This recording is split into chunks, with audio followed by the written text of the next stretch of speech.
మహానాడు అంటేనే మహా పండుగ. నందమూరి తారక రామారావు గారు పుట్టినరోజున ముందుగా వచ్చేది మహానాడు.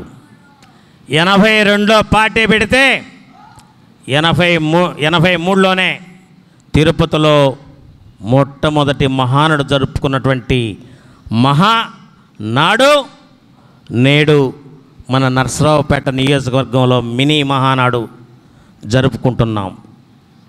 ఈ మినీ మహానాడు సందర్భంగా విజ్ఞప్తి చేస్తున్నాను. నారా లోకేష్ బాబు గారు మనం అధికారంలోకి వచ్చిన వెంటనే రాయలసీమలో కడపలోనే మహానాడు జరిపి మన సత్తా చాటుదామన్నారు. అందుకోసమే ప్రతి ఒక్కరం కూడా వెళ్ళాలి. అందుకే ఈరోజు నరసరావుపేటలో అరవింద్ బాబు గారు సత్తా చాటారా లేదా? నేను అరవింద్ బాబు గారు ఉదయాన్నే వెళ్ళి కూర్చున్నాం. మేము పాపం అందరూ వాళ్ళు వస్తారేమో, వాళ్ళు కూడా పాపం ప్రజాస్వామ్యంలో వాళ్ళు కూడా పాపం పాల్గొనొచ్చు.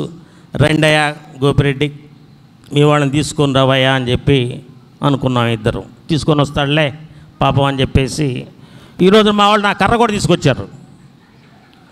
ఎందుకంటే అరవింద్ బాబు కండ వేసుకున్నారు, కర్ర కూడా అవసరం, ఒకళ్ళు లేచి నిలబడాల్సి వస్తుందేమో అని చెప్పేసి కర్ర కూడా తీసుకుంటే పాపం ఎందుకో కానీ వాళ్ళని ముందుగానే జాగ్రత్త పరిచాడు.